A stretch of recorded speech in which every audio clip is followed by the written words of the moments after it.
Running a Fever, episode 400? What are the odds?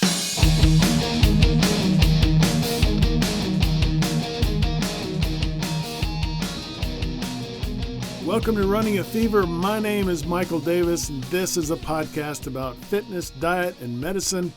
My goal is to live a long, healthy, happy, active life right up to the very end, and I'll do it by loving my life enough to make it last as long as possible. 400 episodes. Are you kidding me? What are the odds of that? More on that later. It's always a pleasure to know I'm beating the odds in whatever area of life I'm involved in. But really, what are the odds of success and how do we beat them? We want to live a long life, so let's look at the odds of that. The average life expectancy in the United States is 77. Different states have different life expectancy rates. For example, my home state of Arkansas has one of the lowest at 73.8, but Minnesota has 79.1. I should just move to Minnesota, but I don't think it works that way. We already know that women have a longer life expectancy than men by 5.7 years. That's a lot. But I can't change the fact that I'm a man, nor would I want to. And by the way, these stats are just stats.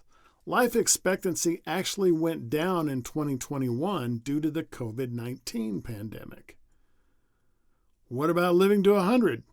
What about making it to that top 10 list I do every year of the longest lived people? Not an easy feat. Well, the younger you are, the better the odds you'll live to 100. According to Stanford University's Center on Longevity, 1 in every 2 5-year-olds alive today will live to be 100. By 2050, it is predicted that life expectancy will be over 100 for all newborns. Here's some things we can do to alter our lifestyles that will help us to beat the odds and live longer. Surprisingly, about 85% of centenarians live in a city or suburb. Supposedly, this is due to better access to health care, social programs, and transportation. So move to the city, folks. Over 85% of people over 100 contact at least one person daily, friend or family member. I guess telemarketers don't really count. So call somebody every day for your emotional health. Faith is a factor. A National Geographic survey said 258 out of 263 people they surveyed belonged to a church or some faith organization. That's 98%. So join a church. So those are some good odds for you. Some controllable, some not. Live long and prosper. You've heard the clip about me getting to my 8th episode back in 2017. I was happy because I had beat the odds. That I had heard most podcasts don't get past episode 7. So we made it to 400. What are the odds of that?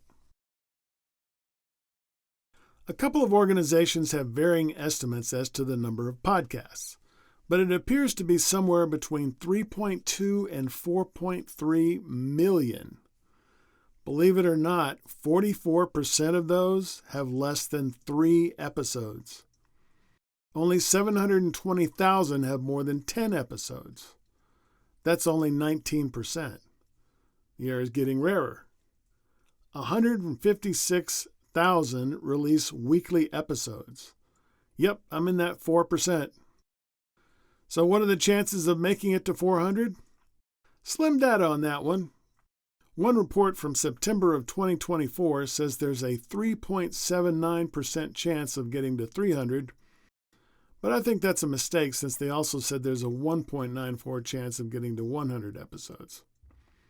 I think those numbers were actually switched, so there's no more than a 2% chance of getting to my 400 episodes, probably a bit less. So we've beaten the odds and we're going to keep beating them. I'm committed to doing this podcast as long as I can, and I hope most of you will still be listening years from now. So until 500 comes along, we'll leave the stats and get back to fitness, diet, and medicine. Remember, if you've got the fever, keep it burning. And if you don't, catch the fever. And I will see you next time on Running a Fever.